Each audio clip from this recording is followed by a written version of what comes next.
I really never thought that I'm going to stand up here and give an eulogy for Abu Bishoy. It's very hard for me to talk, and I might be, soon I'm going to mumble. Abu Bishoy, he looks at the individual as the whole church, and he looks at the church as just one person. He always gives his undivided attention to every one of us. He makes the children very important. He looks at everyone equally. He looks at everyone with a humble heart, with all love. When I first came to East Brunswick, he actually came and visited me. A few weeks when I came here, I felt like I'm not worthy to become a deacon in this church, because I saw the fruit of his hard work in this church. So I was standing in the back. I saw the deacons. And then one of the deacons knew me, that I was a deacon in Brooklyn. So they introduced me to Abu Bishoy. Since then, he really put the spotlight on me. Everything he said, you have to be one of the responsible deacons in the church. And he gave me a bigger role that I can handle.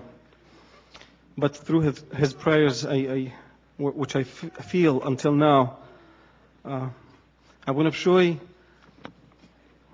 he wants me to learn more Alhan. So during the liturgy, he loves Alhan. So he brings me in and he says, you know what to sing next? You're going to sing Shir al-Tawila, or you're going to sing Undus, or you're going to sing Mighalu. I said, Abuna, sorry, I don't know it very well. I said, if you want to pray as a deacon with Abu Bishoy, you must know it. Okay, I'll give you 1 month and you have to know it. And I took that very seriously from Abu Bishoy. And because of that, I learned so many Alhan just because of him. He encouraged me. I look at Abu Bishoy and he called me to be a priest in this church, which I'm not worthy, I do not deserve. I look at Abu Bishoy as a big mountain. And who am I? Like an ant. But through his encouragement to me, he always gives me encouragement. Abu Bishoy never forgets anything. Even when I talk to him or tell him about something small, I consider it small. He comes the following week maybe, and he says, what happened to your son? Is he okay? What happened to your mother? Is she okay? I said, wow, Abuna remembers. I was just talking normally. I don't think that he catch between the lines, and he remembers everything. If you tell him, pray for me, he will ask you for what? What do you need my prayer for? And then he will ask you, how is it going? He doesn't do, and that's what I learned from Abu Bishoy. He told me, a lot of people are going to ask you, Abuna, to pray for them. Do not say Salawat al-Qaddisin, as we say, Salawat al-Qaddisin. No, you have to take it seriously. You're a messenger. You take people's name and present it to God. And that's what is your job all about. This is my job. You take it seriously. If anybody asks you to pray for prayer, you take his name down. Do not say, okay. Say, I will pray for you. Give me your name. I learned a lot of things in this very short time that I spent with Abu Bishoy. I consider myself lucky. I consider myself blessed to serve with Abu Bishoy.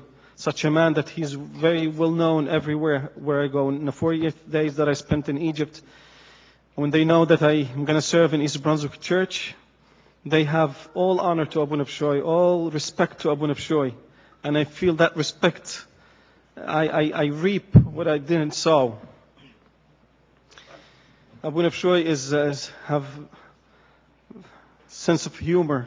And when I was recently ordained, and I was very shy, Abu Bishoy started to make me open up and say jokes, and he helped me, him and Sonia, to really open up and joke. And I really can make Abu Bishoy laugh a lot. A lot of times I can make Abu Bishoy laugh. Just because he's an easily approached. I don't feel like yes, he's big, but he's very humble at the same time. I can go to Abuna and talk to him like he's my dad, he's a father. I never consider myself as a priest next to him. I only look at myself as a son. He's my father of confession. Another blessing gave me Abuna Bishoy. I was the last person to bring him communion on Monday, the first day of the fast, of Jonah's fast. And that was the last time I gave him communion. It was hard for him to swallow, but he insisted to take communion. And that was it. That was Monday. And Tuesday, he passed away. I have a lot to say, but because of the time, Abuna Bishoy, to me, like, he did everything for us. There's nothing left for us to do. He built the house. He decorated the house. And you know what? He's given us the keys. And he's saying, take care of it. Take care of my pride. This is the pride, the church. Take care of it. As it was said, one sows and the other reaps. I sent you to reap what you have not labored in.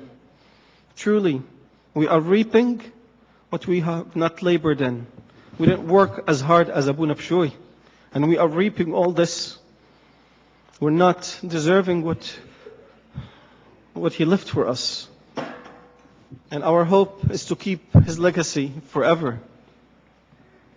I want to say to Abuna Bishoy, when I see him coming, walking, hardly walking, I can say, it is sufficient for me to look at your face. يكفيني أن أنظر إلى وجهك يا أبي. أرى فيك الحب. أرى فيك روح الأبوة الحقيقية. أرى فيك الوجه المشع بكل سلام. أرى فيك قوة الإيمان. أرى فيك روح الشهادة للحق. أرى فيك حياة التسليم الكامل وحمل الصليب وقبول المرض بكل شكر. أرى فيك حياة الشكر ولم أراك أبدا قلقا حتى في أيام مرضك عمره ما كان متضجر. أرى فيك الابتسامة التي مصدرها هو قوة الروح القدس الذي كان يعمل فيك. أرى فيك التفاني في الخدمة. أرى فيك الاتضاع وتقديمك للكل بكل محبة. أرى فيك الصبر والاحتمال. أرى فيك حب للكنيسة وحب الصلاة وحب الأصوام وحب القداسات. كنت مثلا حي رأينا فيك المسيح واشتممنا رائحته فيك. فيك يا أبي تكملت كل فضيلة، ومن كان يراك يرى كل ثمار الروح القدس متجسدة، لأنك كنت تحيا وتسلك بالروح. حقا يكفيني النظر إلى وجهك يا أبي. ليتنا نحيا كحياتك، ليتنا نسلك كصفاتك. اذكرنا يا أبونا بشوي أمام عرش النعمة ليعيننا كما أعانك، وإلى أن نراك عن قريب اذكرنا دائما في صلواتك.